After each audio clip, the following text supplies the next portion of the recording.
couldn't say. You couldn't say or you wouldn't say? No, I just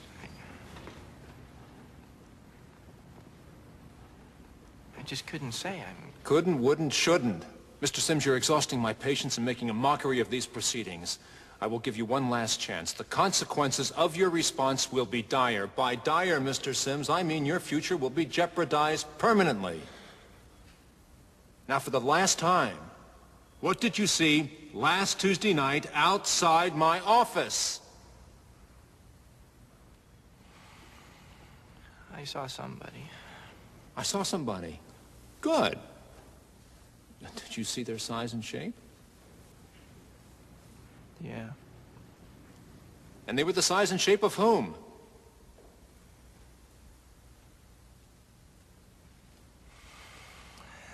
They were the size and shape of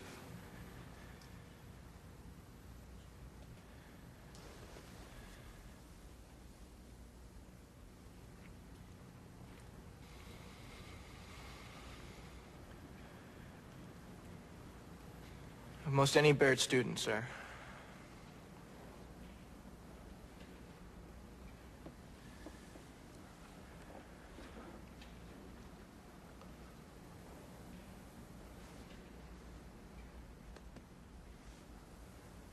I am left with no real witness. Mr. Willis's testimony is not only vague, it is unsubstantiated. The substance I was looking for, Mr. Sims, was to come from you. I'm sorry. I'm sorry too, Mr. Sims. Because you know what I'm going to do inasmuch as I can't punish Mr. Havemeyer, Mr. Potter, or Mr. Jameson. And I won't punish Mr. Willis. He's the only party to this incident who is still worthy of calling himself a Baird man. I'm going to recommend to the disciplinary committee that you be expelled. Mr. Sims, you are a cover-up artist and you are a liar. But not a snitch. Excuse me? No, I don't think I will. Mr. Slade. This is such a crock of shit. Please watch your language, Mr. Slade. You are in the Baird School, not a barracks. Mr. Sims, I will give you one final opportunity to speak up. Mr. Sims doesn't want it. He doesn't need to be labeled still worthy of being a Baird man. What the hell is that? What is your motto here? Boys, inform on your classmates, save your hide. Anything short of that, we're gonna burn you at the stake?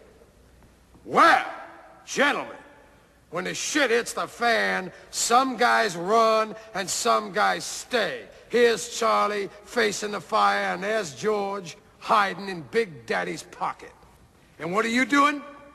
You're gonna reward George and destroy Charlie. Are you finished, Mr. Slade? No, I'm just getting warmed up. I don't know who went to this place. William Howard Taft, William Jennings Bryan, William Tell, whoever. Their spirit is dead, if they ever had one. It's gone. You're building a rat ship here. A vessel for seagoing snitches. And if you think you're preparing these minnows for manhood, you better think again. Because I say you are killing the very spirit this institution proclaims it instills. What a sham.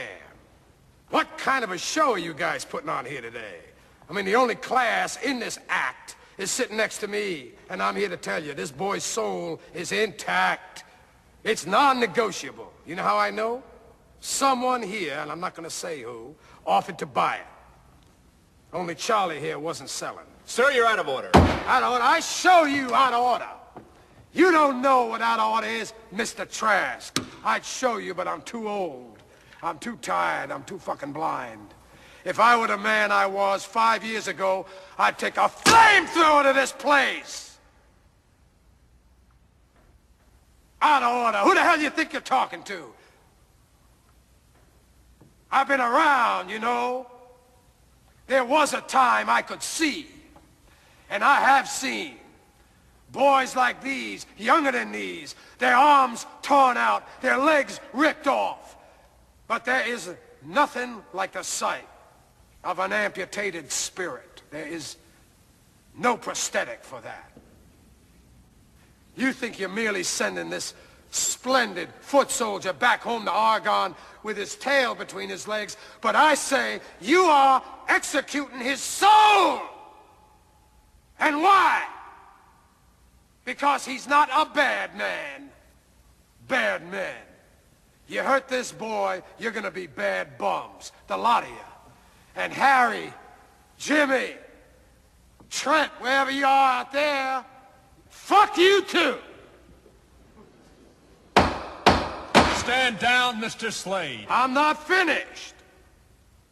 As I came in here, I heard those words. Cradle of leadership. Well, when the bow breaks, the cradle will fall. And it has fallen here. It has fallen. Makers of men. Creators of leaders. Be careful what kind of leaders you're producing here.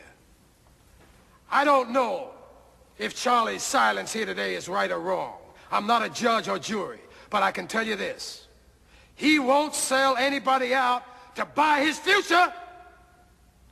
And that, my friends, is called integrity. That's called courage. Now that's the stuff leaders should be made of.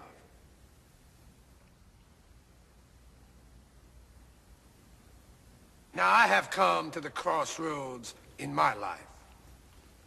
I always knew what the right path was. Without exception, I knew. But I never took it. You know why? It was too damn hard. Now here's Charlie. He's come to the crossroads. He has chosen a path. It's the right path. It's a path made of principle that leads to character. Let him continue on his journey. You hold this boy's future in your hands, committee. It's a valuable future. Believe me. Don't destroy it. Protect it. Embrace it. It's gonna make you proud one day, I promise you.